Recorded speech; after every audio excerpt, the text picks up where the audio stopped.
Hello friends, जय जगन्नाथ। सांग मैंने देखिया कहले ये कौ जगह।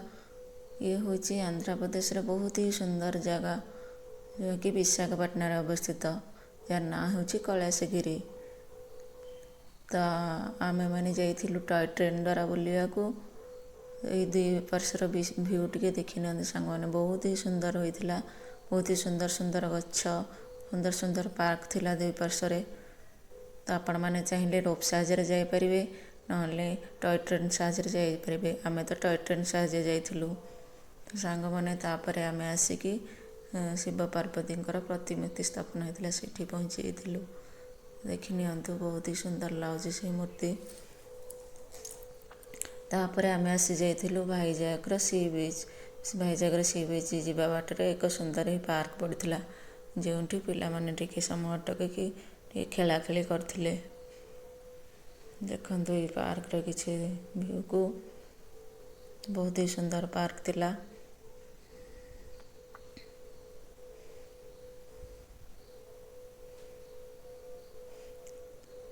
तापर जाइलु आम भाईजागर सी बीच को। सांग मैंने देखी नियंतु, ये हूँ भाईजागर सी बीच। बहुत ही सुंदर व्यू देखते एवं एंजॉय करते।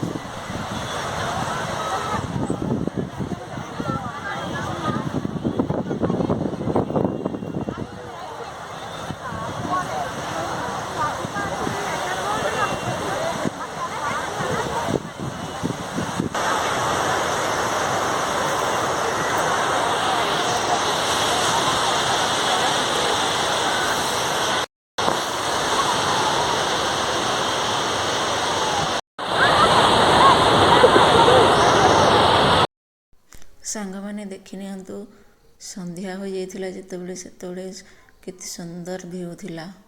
ये हूँ संध्या टाइम किछटा दृश्य देखी नियंतु।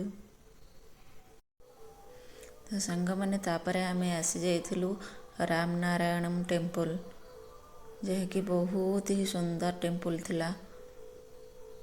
देखंतु बाहर किछटा दृश्य।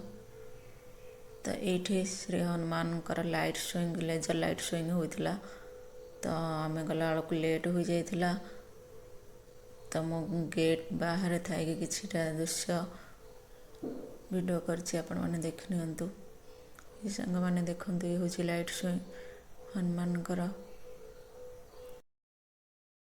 तो तापर आमर टिकेट होता, आम भितर को जाइलु। तो ये देखु कि सुंदर सुंदर मूर्ति सब आकृति होती। रामायण कथावस्तु को, समस्त कथावस्तु को अंकन करा जाइछि। बहुत ही सुंदर लगुला। सांग मैंने आपण देखी नियंतु।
Terima kasih.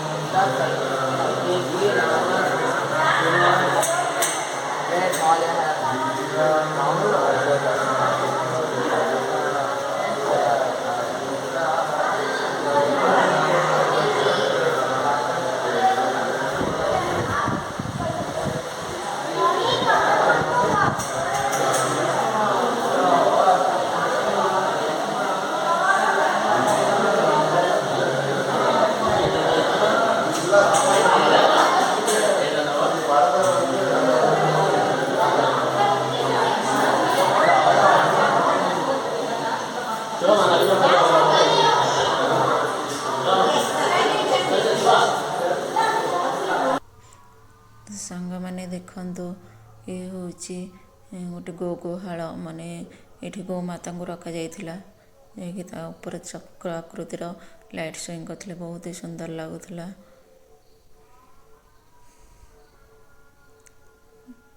ଏ ବାହାରର କିଛି ଦୃଶ୍ୟ। ଇଏ ହେଉଛନ୍ତି ରାମ ଲକ୍ଷ୍ମଣ ସୀତା ପ୍ରଭୁ, ଯିଏକି ଏଠି ପୂଜା ପାଇଥାନ୍ତି।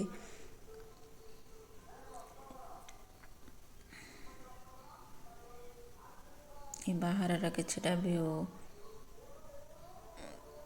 ଆପଣମାନେ ଏନ୍ଜୟ କରନ୍ତୁ। ସାଙ୍ଗମାନେ ଦେଖି ନିଅନ୍ତୁ ଏ ପାହାଡ଼ର କିଛିଟା ଭିଉ। ତ ରାତିରେ ଲାଇଟ୍ ଦ୍ୱାରା ବହୁତ ହି ସୁନ୍ଦର ଦେଖାହେଉଥିଲା, ଆପଣମାନେ ମଧ୍ୟ ଦେଖନ୍ତୁ।